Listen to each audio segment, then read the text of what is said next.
सरस्वती नमस्तुभ्यं वरदे कामरूपिणी विद्यारम्भं करिष्यामि सिद्धिर्भवतु मे सदा पठामि संस्कृतं नित्यं वदामि संस्कृतं सदा ध्यायामि संस्कृतं सम्यक् वन्दे संस्कृतमातरं संस्कृतस्य प्रसाराय नैजं सर्वं ददाम्यहं संस्कृतस्य सदा भक्तो वन्दे संस्कृतमातरं संस्कृतस्य कृते जीवन् संस्कृतस्य कृते यजन् आत्मानमाहुतं मन्ये वन्दे संस्कृतमातरं वन्दे संस्कृतमातरम् अस्तु आरम्भं कुर्मः। वयं पूर्वस्मिन् पाठे वयं शत्रुप्रत्ययः पुल्लिङ्गनपुंसकलिङ्ग सप्तविभक्तिषु वयं दृष्टवन्तः किल। यथा प्रथमाविभक्तिमध्ये पुल्लिङ्गे पठन् पठन्तौ पठन्तः इति, द्वितीयाविभक्तिमध्ये पठन्तं पठन्तौ पठतः, तृतीया पठता पठद्भ्यां पठद्भिः, चतुर्थी पठते पठद्भ्यां पठद्भ्यः, पंचमी पठतः पठद्भ्यां पठद्भ्यः, षष्ठी पठतः पठतोः पठतां, सप्तमी विभक्ति पठति पठतोः पठत्सु संबोधना हे पठन् हे पठन्तौ हे पठन्तः इति वयं दृष्टवन्तः। शत्रुप्रत्ययान्तशब्दाः विशेषणाः भवन्ति इत्यपि वयं दृष्टवन्तः। अतः एते किं भवति, एते शब्दाः विशेषस्य लिङ्गं विभक्तिं वचनं च अनुसरति किल।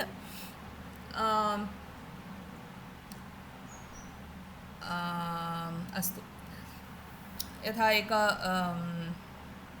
उदाहरणं पश्यामः। एकः बालकः पठन् अस्ति किल, तं एकः बालकः पठन् अस्ति, तं पिता आह्वयति इति वयं दृष्टवन्तः। तत् कथं भवति शत्रुप्रत्ययान्तरूपे? एकः बालकः पठन् अस्ति, कथं भवति वदतु? एकः बालकः पठन् अस्ति, तं पिता आह्वयति।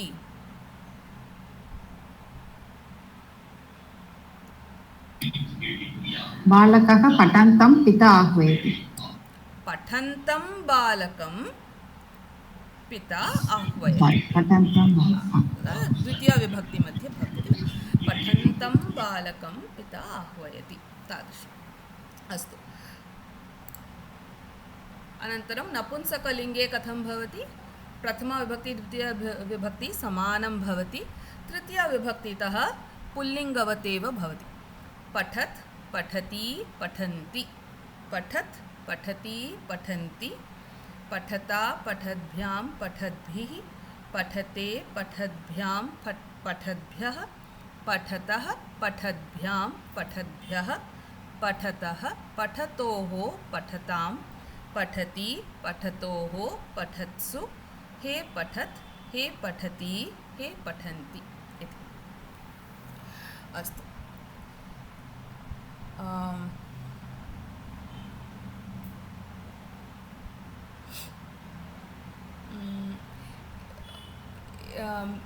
प्रथमा विभक्ति द्वितीया विभक्ति एव वयं पूर्वस्मिन् वर्गे दृष्टवन्तः किल। इदानीमेव अन्यविभक्तयः वयं पश्यामः। अस्तु, कथं रूपाणि भवन्ति इति वयं इदानीं दृष्टवन्तः। केचन क्षम्यताम्, अहं विस्मृतवती, वयं प्रथमा द्वितीया एव कृतवन्तः इति। अन्यविभक्तयः इदानीमेव वयं कुर्मः। अस्तु, अत्र तृतीया विभक्तितः पुल्लिङ्गं नपुंसकलिङ्गं समानं भवति किल। कथं भवति? पठता आकारान्तं, पठता पठते पठतः पठतः पठति, पठति इति सप्तमी विभक्ति मध्ये भवति। तादृशमेव द्विवचने पठद्भ्यां पठद्भ्यां पठद्भ्यां पठतोः पठतोः, बहुवचने पठद्भिः पठद्भ्यः पठद्भ्यः पठतां पठत्सु इति।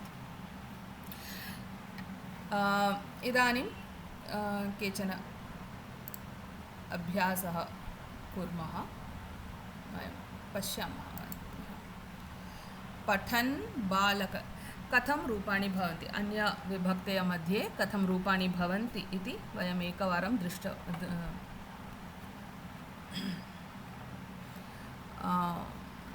पठन् बालकः लिखति इति प्रथमाविभक्तिमध्ये अस्ति।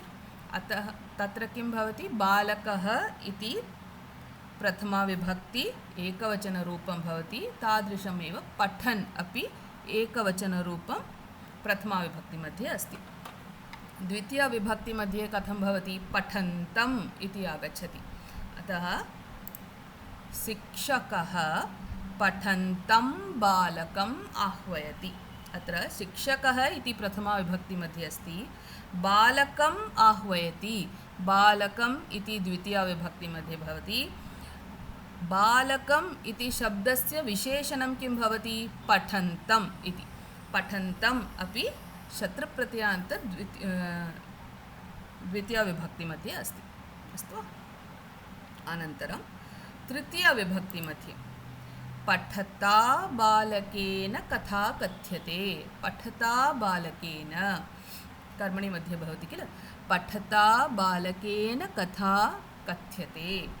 बालकेन इति तृतीयाविभक्ति, अतः पठता इति भवति। रामः पठते बालकाय पत्रं ददाति। रामः पठते बालकाय पत्रं ददाति।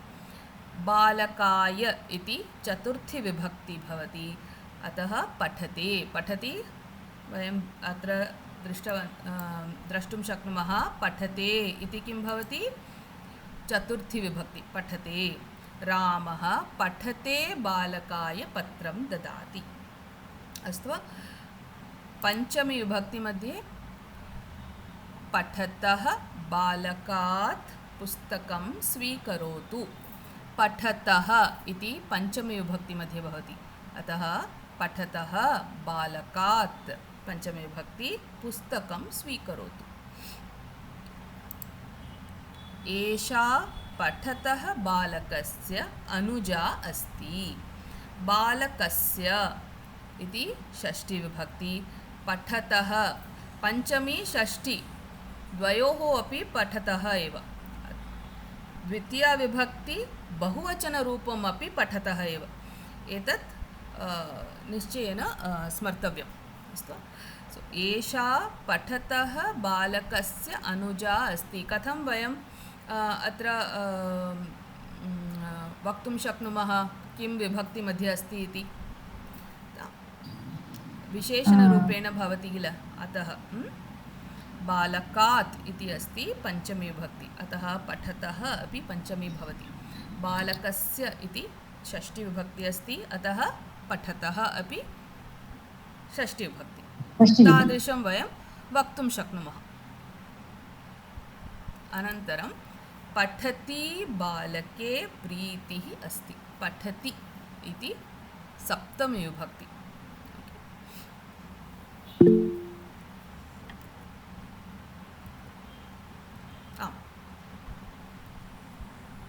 वदतु कोदे भगिनी। नमस्ते भगिनी, पठतः उपयुज्य एकम् उदाहरणं वदतु भगिनी कृपया। पठतः किं पठतः?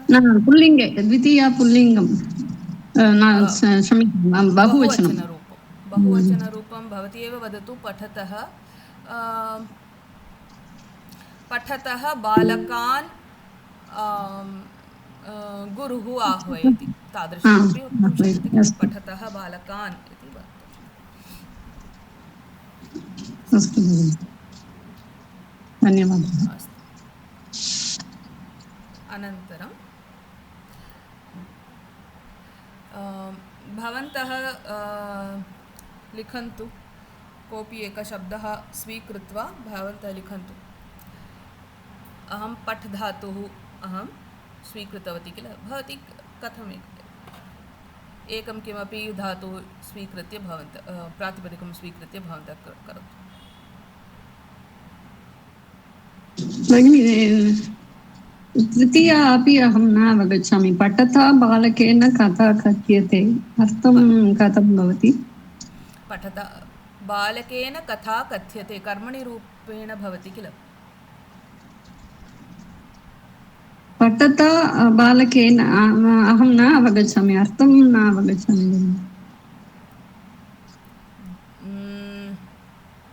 படித்துக் கொண்டிருந்த சிறுவனால் கதை சொல்லப்பட்டது. करेक्ट् तादृश अस्तु धन्यवादः भवन्तः करोतु कोऽपि एका पठ्यते अहं स्वीकृतवती भवन्तः कोऽपि एका अन्यत् किमपि स्वीकृत्य एतादृशं सप्तविभक्तिषु भवन्तः वाक्यं रचयन्तु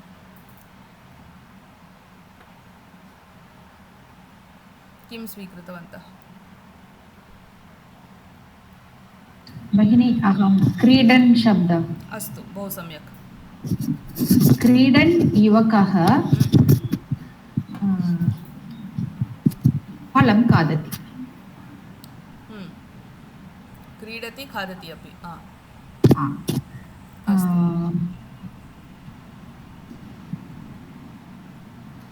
गुरुः क्रीडन्तं युवकं पश्यति अस्तु क्रीडता युवकेन इन्स्ट्रक्षन्स् सूचना वा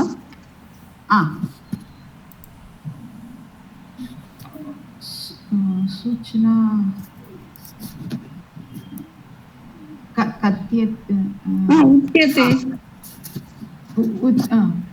उच्यते गुरुः क्रीडते युवकाय जलं ददाति क्रीडतः युवकात्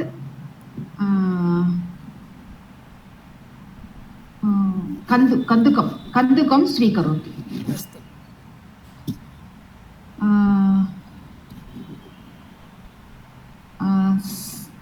सः क्रीडतः युवकस्य अनुजः अस्ति क्रीडति युवके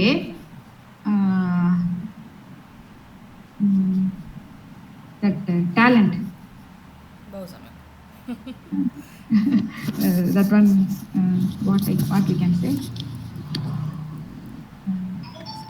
प्रतिभा प्रतिभा धन्यवादः बहु सम्यक् भगिनि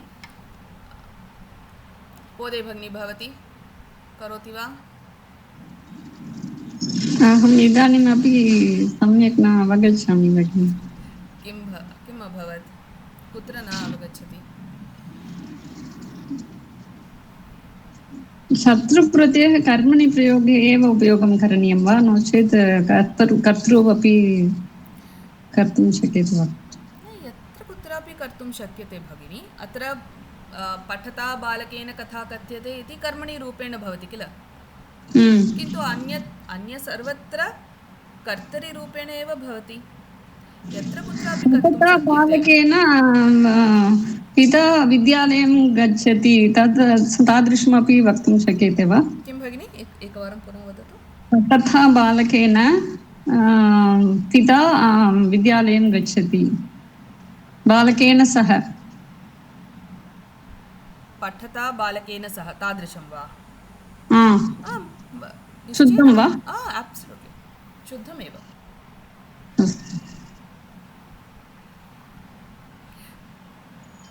एतत् विशेषणरूपेण भवति किल विशेषणं कथं वयं प्रयोगं कुर्मः तादृशमेव अत्रापि अस्ति okay there is no need of any confusion how do you use a visheshanam actually adjective in that vyakarana roopam it is not implying the karmani form Which one? Katha, what she was telling, no? बालकेन कथा कथ्यते इति कर्मणि That is रूपं fine. वा न? But what she was telling is in that Kartari Rupam in the sentence. Pita Gachati, she was telling, no? That's what I'm asking. I have that doubt. किमर्थं कर्तरि अपि उपयोगं कर्तुं शक्यते किल पठता बालकेन सह पिता विद्यालयं गच्छति गच्छति गम्यते न न न सा कर्तरि रूपेण एव करोति किल तत्र गच्छति एव आगच्छति सम्यक् एव जनकः गच्छति जनकः गच्छति पिता गच्छति अहं प्रयत्नं करोमि भगिनी परन्तु विश्वासः नास्ति अस्तु चिन्ता मास्तु नमन् जननी पूजां करोति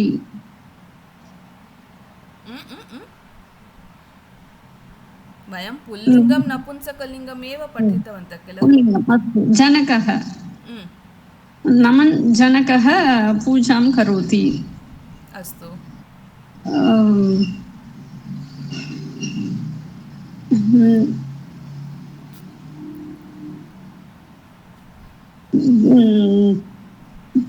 पुत्रः नमन्तं जनकम् आह्वयति सम्यक् नमथा जनकेन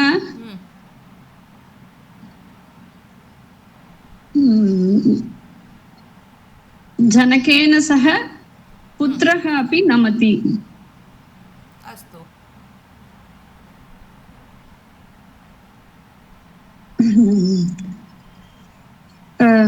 जननी नमते जनकाय दीपं ददाति अस्तु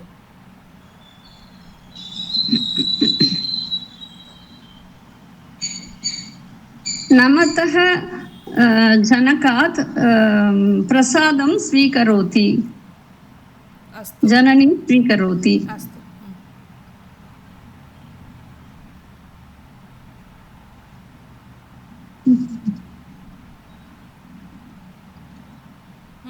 षष्ठी नामतः जनकस्य गृहम् अत्र अस्ति बहु सम्यक् नमति जनके सद्गुणाः सन्ति बहु सम्यक् सम्यक् कृतवती अस्तु भगिनि परन्तु विश्वासः नास्ति मम कृते धन्यवादः भगिनि अनन्तरं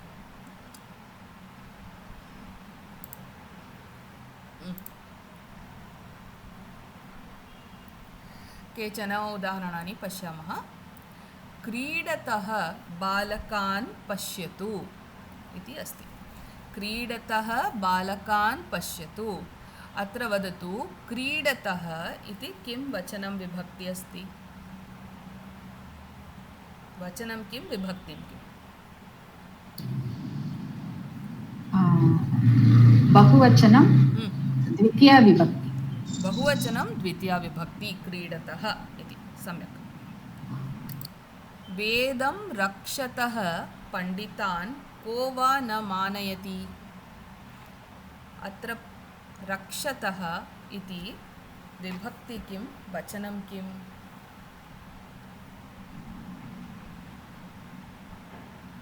तदपि द्वितीया बहुवचनं सम्यक् द्वितीया बहुवचनरूपेण अनन्तरं तूष्णीं तिष्ठतः कर्मकरान् स्वामी आक्षिप्तवान् अत्र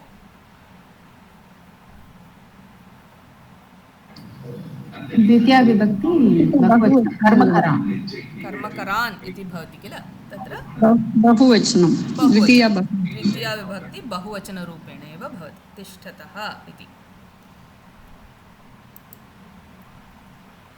गृहं रक्षता शुनकेन उच्चैः भषितम् तृतीया एकवचनं तृतीया एकवचनं सम्यक् गानं शृण्वद्भिः तैः करताडनं कृतं तृतीया विभक्ति बहुवचनं बहुवचनं विभक्ति किं तृतीया विभक्ति तृतीया थर्ड विभक्ति तृतीया सर्वदा भिः इति भवति एव भवति चेत् निश्चयेन तृतीया विभक्ति एव भवति द्वारे तिष्ठद्भ्यां सेवकाभ्याम् अन्तःप्रवेशः निवारितः इत्तप्रत्यय द्वितीया विभक्ति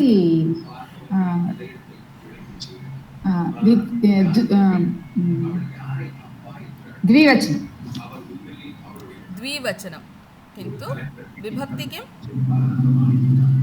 द्वितीया विभक्ति सारी तृतीया विभक्ति निवारितः इत्तप्रत्ययम् right आम् इत्तप्रत्यय एव so तृतीया विभक्ति द्विवचनं सम्यक् अनन्तरं कथं ज्ञातुं शक्यते भगिनी त्रयोः अपि समानं भवति किल आं त्रयो अपि समानमेव किन्तु अत्र किं भवति द्वारे तिष्ठद्भ्यां सेवकाभ्यां by the sevakas who are standing outside they blocked the entrance isn't it they blocked them from entering so atra इतोपि एक किं भवति किल निवारितः इति यथा विजया भगिनी उक्तवती सर्वदा न भवति किन्तु एक माध्यमम् एव निवारितः इति इक्तप्रत्ययः अस्ति किल इक्तप्रत्ययः यूजुवली कम्स् वित् तृतीया so I won't say this is a very right form of knowing it because iktapratyaya does come with kartari also so in some sentences so you cannot say that but you have to understand the meaning that's what artham avagamya eva vayam kartum shaknumah क्रीडद्भिः बालैः कोलाहलः कृतः अत्र कर्मणि रूपेण भवति किल कर्मणि इक्तप्रत्ययः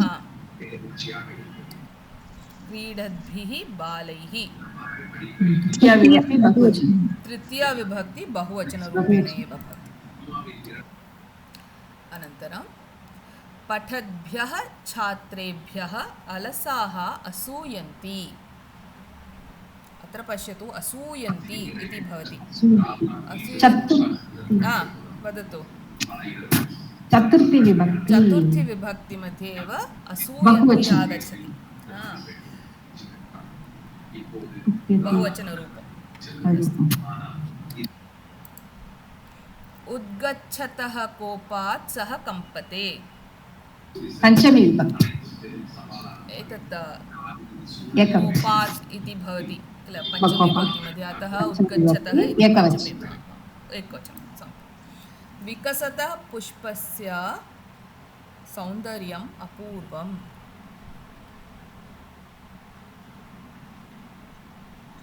वदतु कोदि भगिनी षष्ठी एव सम्यक् एकवचनं षष्ठी सम्यक् धनम् अपहरति चोरे आरक्षकस्य दृष्टिः पतिता सप्तमी एकवचनं तपः आचरत्सु भक्तेषु भगवता कृपा प्रदर्शिता सप्तमी बहुवचनं तत्तु युद्धं कुर्वतः रामस्य पराक्रमं देवाः श्लाघितवान् षष्ठी एकवचनं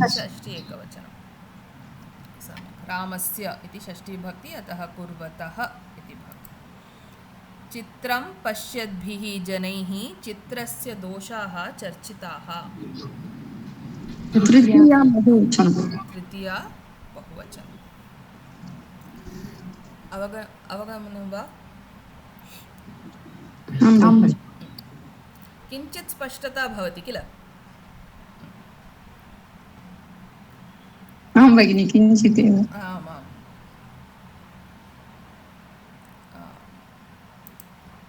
अस्तु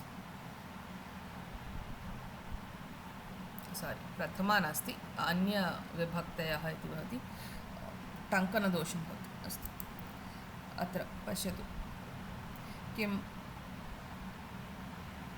आगच्छति अत्र असत्यं डैश् वदति इति अस्ति दुर्जनान् जनाः दूरीकुर्वन्ति वदतः वदतः दुर्जनान् इति द्वितीया अतः पठतः तादृशं वदतः सम्यक् अनन्तरं नमति भक्तैः इति भवति देवः स्तुतः भक्तैः नमद्भिः पठद्भिः तादृशं नमद्भिः भक्तैः देवः स्तुतः अनन्तरं बालकाय इति अस्ति बालकाय इति चतुर्थी मध्ये कथं भवति पठते इति अस्ति अत्र किं भवति धावति अस्ति धावते धावतः धावते चतुर्थी धावते बालकाय चतुर्थी मध्ये लेखनी कथं भवति पठते इति भवति किल कोदिभङ्गि तादृशं धावते क्षम्यताम् धावते आम् डैश् क्रीडति इति अस्ति गृहपाठं समापितवन्तः गृहपाठं क्रीडितं क्रीडन्तं वा भगिनि क्रीडतं पठन्तम् इति भवति क्रीडन्तं सम्यक् क्रीडन्तं गृह बालकम् इति अस्तु तत्रापि टङ्कनदोषमस्ति अस्तु नो चेत् अर्थमेव भगिनि अर्थं सम्यक् नास्ति किं भगिनि क्रीडन्तं बालकः एकम् अत्र समापितवन्तः बहुवचने आगच्छति न अत्र किञ्चित् टङ्कनदोषमस्ति क्रीडद्भ्यः बालकेभ्यः गृहपाठं समापितवन्तः तादृशं भवनीयम्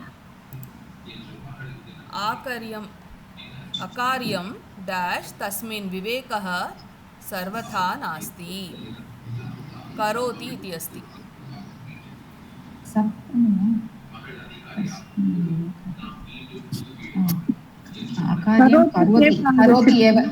सप्तमी विभक्ति करोति इति भवति वा सप्तमी मध्ये न कुर्वति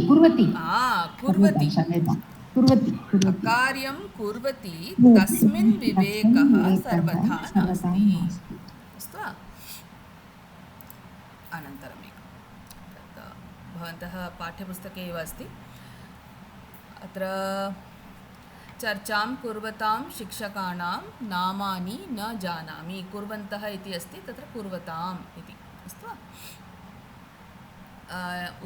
उचितैः रूपैः रिक्तस्थानानि पूरयत इति अस्तु वृक्षात् डैश् नारिकेलेभ्यः दूरं गच्छ पतन्ति इति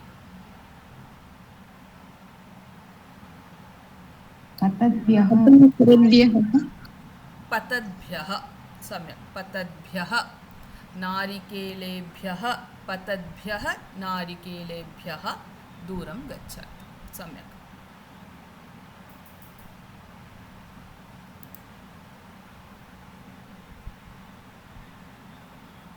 अस्तु अनन्तरं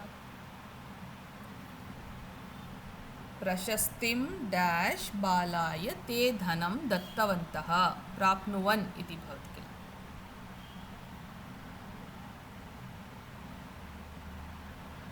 वदतु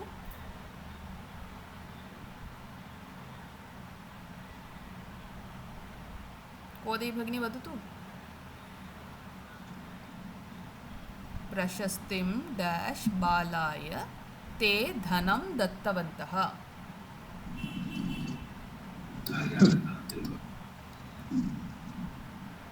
प्राप्नुते वा भगिनि प्राप्नुवन् इति अस्ति किल तत्र प्राप्नुवते सम्यक् प्राप्नुवते प्राप्नुवते सम्यक् भगवद्गीतां डैश् भक्तेन आनन्दः अनुभूतः शृण्वन् इति अस्ति भक्तेन तथा कथं भवति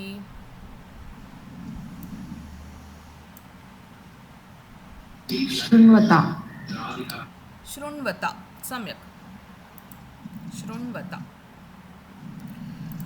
अनन्तरं डैश् बालकेषु सत्यनारायणः उन्नतः पठन्तः इति अस्ति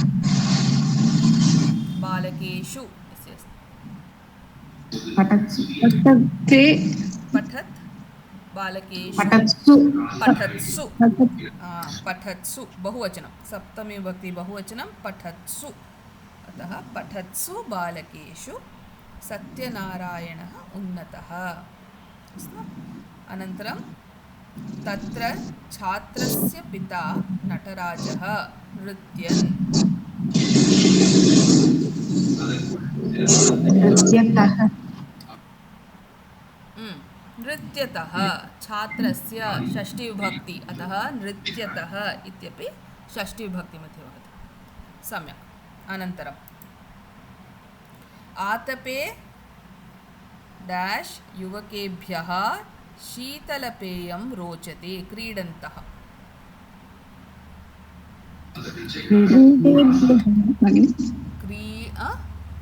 क्रीडेभ्यः कथं क्रीडत् क्रीडन्तः क्रीडति क्रीडन् तादृशं भवति किल क्रीडन् क्रीडद्भ्यः पठन् पठद्भ्यः तादृशं क्रीडन् क्रीडद्भ्यः क्रीडद्भ्यः अस्तु वा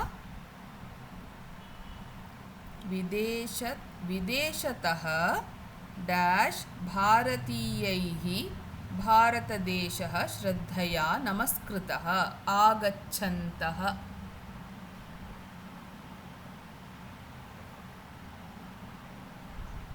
किं भवति अत्र आगच्छद्भिः सम्यक् आगच्छद्भिः भारतीयैः आगच्छद्भिः अस्तु तृतीया बहुवचनं तृतीया बहुवचनं सम्यक् उपरिष्टात् डैश् शिलाखण्डात् जनाः भीताः अत्र शिलाखण्डात् पञ्चमी पतन् इति भवति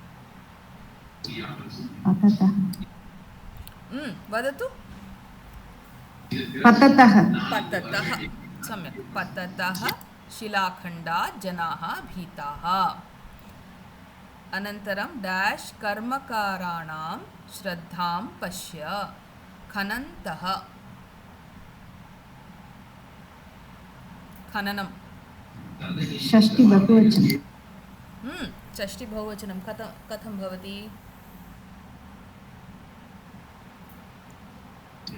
खनन्तां खनन् इति भवति खनतां खनतां खनन् खनत् शब्दं खनन्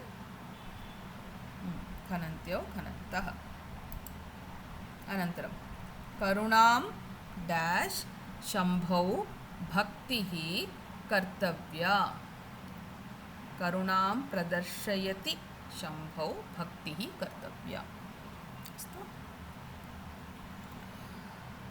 अस्तु अत्र शत्रुप्रत्ययान्तरूपं पुल्लिङ्गं नपुंसकलिङ्गं समापितम् अस्तु अभ्यासं यत् अस्माकं पुस्तके दत्तमस्ति सर्वं करोतु तदेव पर्याप्तं भवति अनन्तरं सन्धि वयं जष्ट्वसन्धि श्चुत्वसन्धि ष्टुत्वसन्धि वयं पठितवन्तः किल वयं समापितवन्तः वा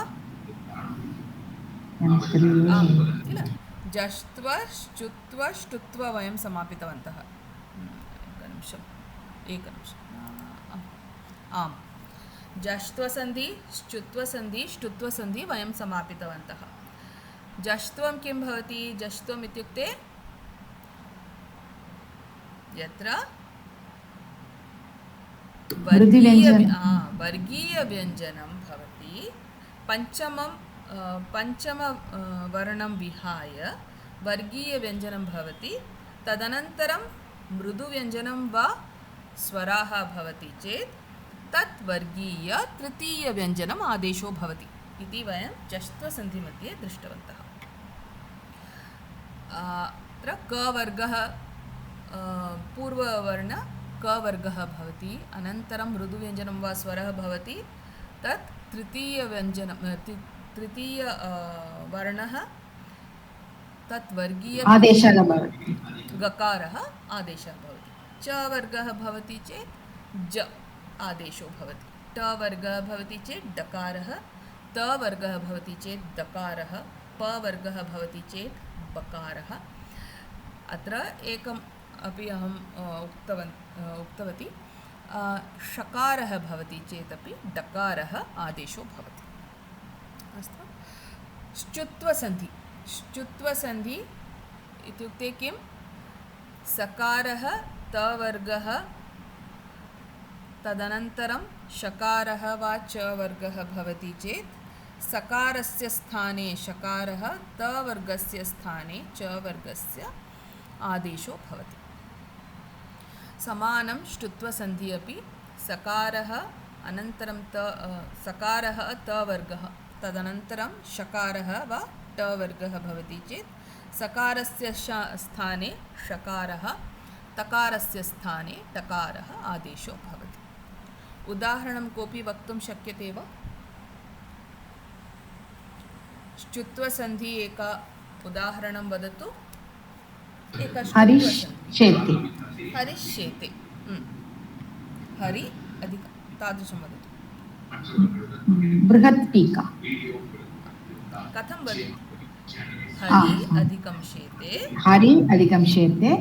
हरिष् अधिकं शेते। हरिष्येते। सकारस्थाने षकारः आदेशः भवति, हरिष्येते। सम्यक्। श्चुत्वसन्धि? बृहत् टीका। तकारस्थाने टकारः आदेशः भवति, बृहत् टीका। बहु सम्यक्, बहु सम्यक्। अस्तु,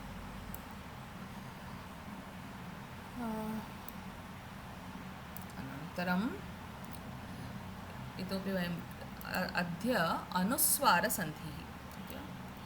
अनुस्वारसन्धिः बहु सरलमेव।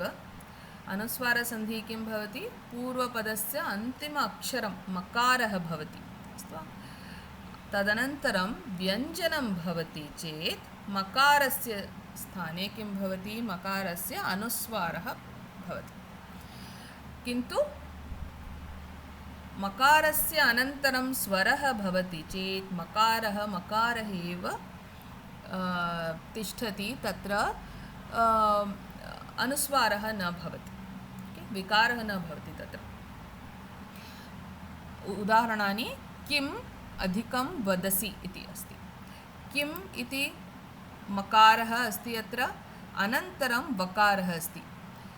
वकारः इति व्यञ्जनम्, अतः मकारस्य स्थाने अनुस्वारः तत्र आगच्छति। किं वदसि इति। अनन्तरं किम् अधिकम् अकरोत् इति भवति। मकारम् अनन्तरं स्वरः अस्ति, अतः मकारस्य किमपि परिवर्तनं न भवति, तादृशमेव तत् तिष्ठति, अतः किम् अकरोत् इति भवति। अस्तु वा?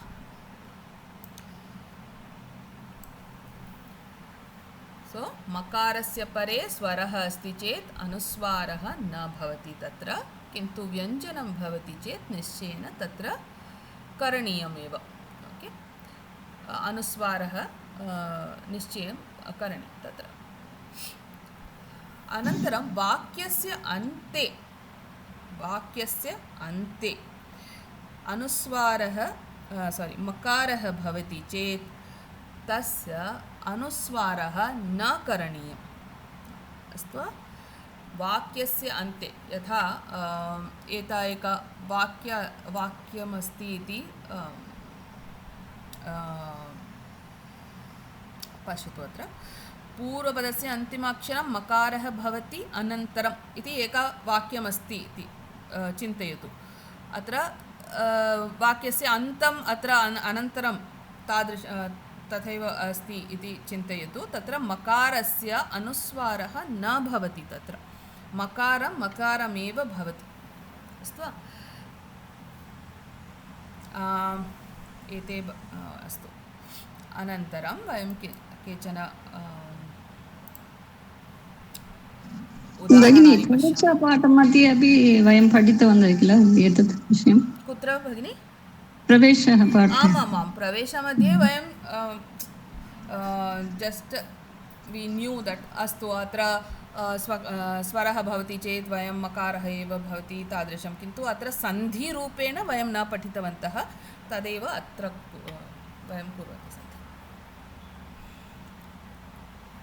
अनन्तरं केचन अनुस्वारसन्धि वादम् अधिकं त्यज इति भवति मकारस्य अनन्तरं तकारः अस्ति अतः वादं त्यज अत्र अनुस्वारः भवति अत्र एवं कृत्वा मकारः अनन्तरं ककारः अस्ति व्यञ्जनमस्ति अतः मकारस्य अनुस्वारः भवति अत्र सर्वम् इच्छति मकारम् अनन्तरं स्वरः अस्ति अतः तत्र परिवर्तनं न भवति सर्वम् इच्छति इत्येव भवति तत्र छत्रं देहि मकारः अनन्तरं दकारः अस्ति दकारः इति व्यञ्जनं भवति अतः मकारस्य अनुस्वारः भवति आपणं गत्वा मकारस्य अनुस्वारः भवति अस्तु केचन अभ्यासः कुर्मः वदेत् अधिकम् इति वदतु किं सन्ति वदेत् इति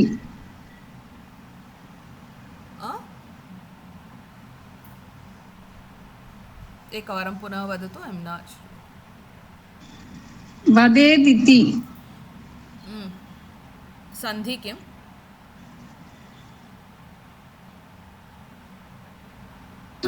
जष्ट्वसन्धि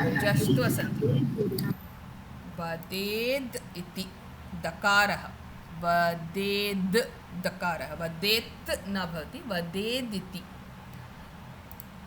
जष्ट्वसन्धि अस्ति अनन्तरम् असकृत् डयनम् इति भवति वदतु असकृत् डयनं तकारः अनन्तरं डकारः अस्ति तकारस्य अनन्तरं जस्त्वम् अग्रे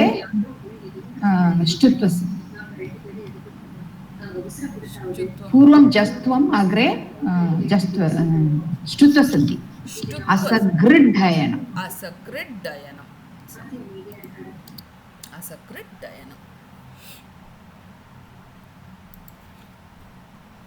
जष्ट्वम् अनन्तरं ष्टुत्वं सम्यक् कार्यं कुरु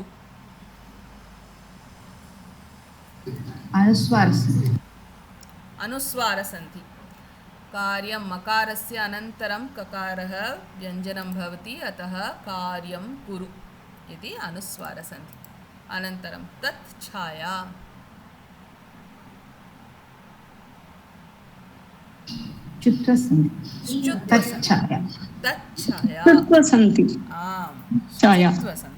तत्छाया सद्गुणः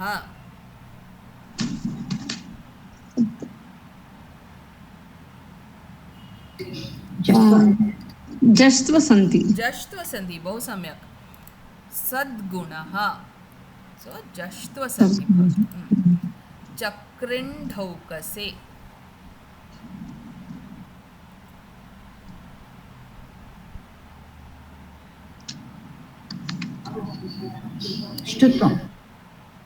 ष्टुत्वं किं भवति अत्र उत्तरं किम् चक्रिण्ढौकसे नकारः अकार कृङ् ढौकसे इति नकारः भवति ष्टुत्वसन्धि बृहत् छत्रं बृहत् पत्रं जष्ट्वं वा चुत्वं चकारः श्चुत्वं सम्यक् बृहत् छत्रं तकारस्य स्थाने चकारः अस्तु श्चुत्वसन्धि सम्राट् अस्ति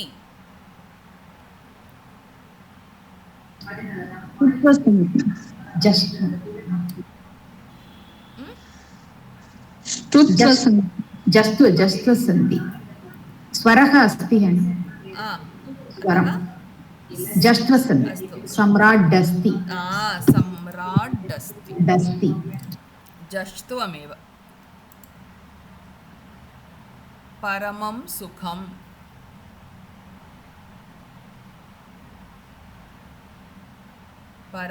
सुखं कोदी भगिनी वदतु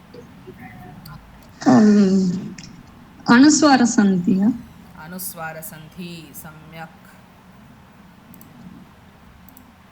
परमं सुखम् इति अनुस्वारसन्धि अनन्तरं परमम् आनन्दं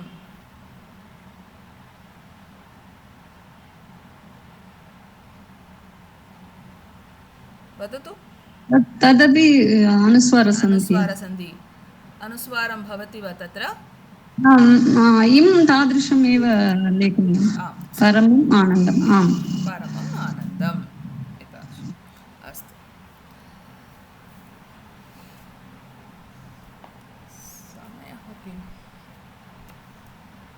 समयः अस्ति वा चर्त्वसन्धि वयं कुर्मः अनन्तरं पश्यामः अस्तु चर्त्वसन्धि मध्ये किं भवति वर्गीयपञ्चमवर्णान् विहाय वर्गीयव्यञ्जनस्य अनन्तरं कर्कशव्यञ्जनं भवति चेत् वर्गीयव्यञ्जनस्य स्थाने तत्तत् वर्गीयप्रथमव्यञ्जनम् आदेशो भवति it is somewhat like your जष्ट्वा somewhat like but it's the opposite kind of opposite okay but not fully opposite but it's kind of opposite okay so vargiya panchama varnan so the fifth alphabet we are not taking that into consideration vihaya leaving the fifth alphabet vargiya vyanjanasya anantaram after the vargiya vyanjanam karkasha vyanjanam bhavati chet कर्कशव्यञ्जनं भवति चेत् कर्कशव्यञ्जनं what are the कर्कशव्यञ्जनं प्रथमं द्वितीय वर्गस्य प्रथमद्वितीय वर्णः अनन्तरं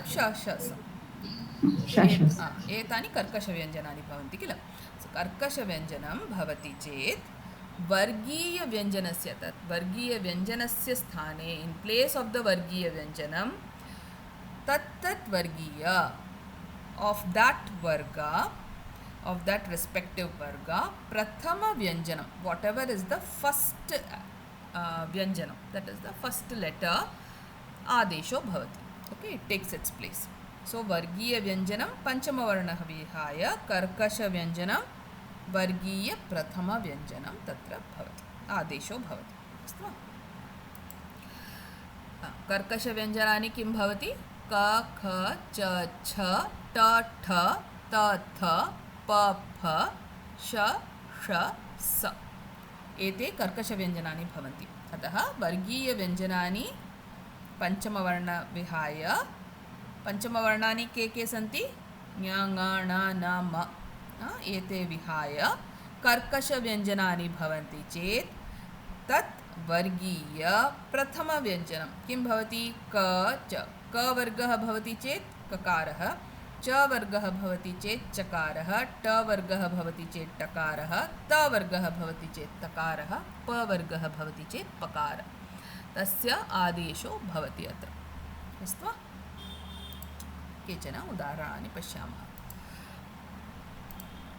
अस्मद् पत्रम् पत्रम् अस्मद् अधिकं पत्रम् इति भवति अत्र पश्यतु दकारः अस्ति दकारः वर्गीयव्यञ्जनं भवति वा न वा तृतीयवर्णः तृतीयवर्णः किं वर्गस्य व्यञ्जनं भवति अत्र तवर्गः सो तवर्गस्य वर्गीयव्यञ्जनम् अत्र अस्ति अनन्तरं पश्यतु कर्कशव्यञ्जनं पकारः अस्ति अस्तु वा सो अस्मद् दकारः अनन्तरं पकारः भवति अतः दकारस्य स्थाने किं वर्गः अस्ति तवर्गः अतः तवर्गस्य प्रथमव्यञ्जनं किं भवति तकारः दकारस्य स्थाने तकारः तत्र आगच्छति अस्मत् पत्रम् इति अस्मत् पत्रम् इति भवति अस्तु अनन्तरम् अनुष्टुप् छन्दः इति भवति अनुष्टुप् बकारः अस्ति अनन्तरं छकारः अस्ति बकारः किं वर्गस्य वर्गीयव्यञ्जनं भवति पवर्गस्य बहु सम्यक् अत्र अनुष्टुप् बकारः अनन्तरं छकारः बकारस्य स्थाने पवर्गस्य प्रथमव्यञ्जनं पकारः एव अतः अनुष्टुप् छन्दः पकारः अनुष्टुप् छन्दः इति अस्तु वा केचन उदाहरणानि पश्यामः आरभ्स्यते इति भवति आरभ् भकारः अस्ति अनन्तरं सकारः सकारः कर्कशव्यञ्जनं वा आं भगिनि स कर्कशव्यञ्जनमध्ये एव आगच्छति अतः आरब् भकारः पवर्गस्य व्यञ्जनं किल अतः पवर्गस्य प्रथमव्यञ्जनं किं भवति पकारः अतः आरप्स्यते इति अस्तु वा अनन्तरम् एतादृक् कीर्तिः एतादृक् कीर्तिः गकारस्य स्थाने ककारः आगच्छति दकारः सद् अधिकं कीर्तिः दकारः अनन्तरं ककारः दकारस्य स्थाने तकारः अतः सत् कीर्तिः षड् खाद्यानि डकारः अस्ति अनन्तरं ख इति कर्कशव्यञ्जनम् अतः डकारस्य स्थाने टकारः षट् खाद्यानि परिषद् कार्यं परिषद् दकारः अनन्तरं कर्कशव्यञ्जनं तत्र परिषत् कार्यम् इति विपद् कालं दकारः अनन्तरं दकारस्य स्थाने तकारस्य आदेशः भवति अत्र विपत् कालं ऋत्विग् प्रमुखः प्र इति अस्ति प्र मध्ये पकारः इति प्रथमव्यञ्जनं भवति तत्र अत्र गकारस्य स्थाने ककारः ऋत्विक् प्रमुखः इति अस्तु वा इदानीं करोतु सन्धिविच्छेदं कृत्वा सन्धिनाम लिखतु महत् कार्यं महद् प्लस् कार्यं महद् प्लस् कार्यं सन्धि किं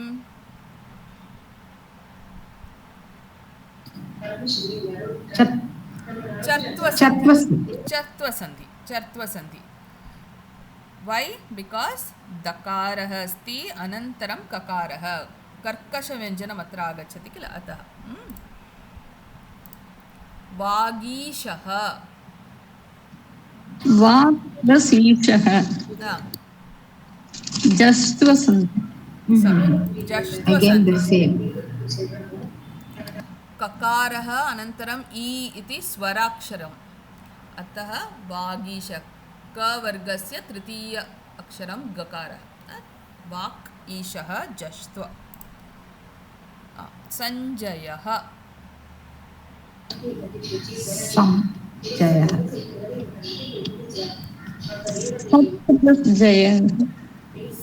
सन some सन सन प्लस जयः okay नकारस्य स्थाने ञ आगच्छति सन्धि किमत्र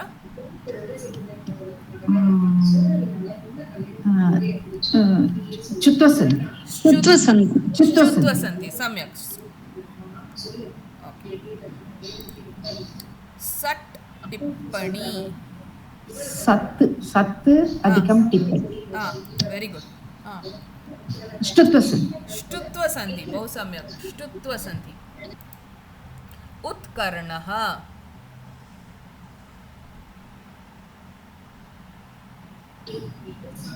उद् कर्णः शुत्वसन्ति उद् उद् प्लस चत्वसन्धि चत्वसन्धि उद् प्लस कर्णः चत्व सम्यक् ककारः अस्ति किल चत्वसन्धि मधुलिट् पिबति कोदे भगिनी वदतु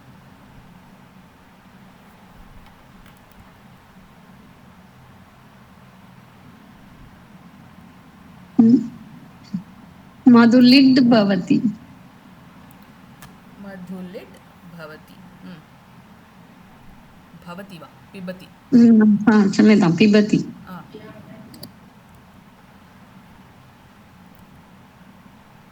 सन्धि किं भगिनि ष्टुत्वसन्ति मधुलिड् पिबति इति अस्ति दकारः अस्ति अनन्तरं पकारः अस्ति पकारः इति कर्कशव्यञ्जनं वर्गीयव्यञ्जनम् अनन्तरं कर्कशव्यञ्जनं भवति चेत् सन्धि किं जष्ट्वसन्ति चर्त्वसन्धि भगिनि चर्त्व जष्ट्वसन्धि मध्ये किं भवति वर्गीयव्यञ्जनम् अनन्तरं मृदुव्यञ्जनं नो चेत् स्वरः भवति चेदेव जष्ट्वसन्धि भवति अत्र किं भवति चत्वमध्ये वर्गीयव्यञ्जनम् अनन्तरं कर्कशव्यञ्जनं भवति चेदेव चर्त्वसन्धि भवति अस्तु वा तज् जीवनं जीवनं तत् प्लस् जीवनं बहु सम्यक् तत् अधिकं जीवनं सन्धि शुत्वसन्ति तत्र जष्ट्वम् आदिजष्ट्वं भवति अनन्तरम् एव श्चुत्वं भवति अस्तु वा तत् तद् इति भवति अनन्तरं तज्जीवनम् इति आगच्छति महदस्ति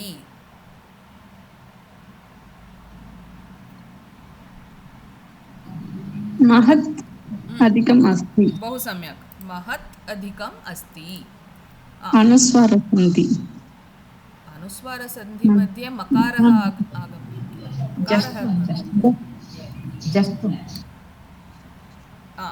जष्ट्वसन्धि तकारः अस्ति तवर्गः वर्गीयव्यञ्जनम् अस्ति अनन्तरं स्वरः अस्ति अतः जष्ट्वं महद् तकारस्य स्थाने दकारः अस्ति किल whenever you see the third alphabet always remember it has to be somewhere related to jashtvam only okay like sat tippani takarah asti or madhulit pibhati there also takarah asti so when you see this prathama aksharam usually it is the chartva sandhi which is happening. See, once the sandhi happens, you can see that both are here. Sat takaraha is the first letter. Similarly, you also have the ta vargaha. Ta is there. So, that is the karkasha vyanjanam is there. So, when these two are there together, usually it is the what do you call? Sorry, not here. Sorry. In chartva, ut ka. That is takaraha, then ka is there. So when you usually see this type of letters coming together, then it is usually chartva sandhi. Karkasha vyanjanam is there, and then you have the first letter of the Vargiya Vyanjanam. Usually it is the Chartvam, even though it is not a very right way of, I won't say it is a very right way, like Sattipani you cannot say. You know, both are a Karkasha Vyanjanam only, but you cannot say like that. But still, this is one of the ways you can find out what it is. Sharat Kalah. Again, you see here Takarah asti, Kakarah asti. शरदधिकं कालः So what sandhi? चत्व सन्धि Understand? So this is one way of just understanding, even though not a very right way, but still. Vanik Pradhanaha. Kodai Bhagini, Vanik Pradhanaha. वणिग् अधिकं प्रधानः सम्यक्. वणिग् अधिकं प्रधानः. सन्धि किम्? जस्त्व सन्धि ककारः अस्ति किल? Again, Chatva. चर्त्व सन्धि. See this one, okay. The after the sandhi, okay, what is done? Ka and then pa. Don't see this and get confused. This one you see kakarah pakarah. So it is chartva sandhi. Okay, this much is clear. Astu. very confusing beginning not able to understand No, you practice. The more you practice, you will come to know better. It is easy only. It is very easy. But you have to just practice.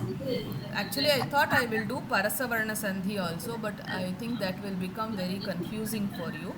So what we will do is, we will do the Parasavarna Sandhi and Anunasika Sandhi we will do in the next class.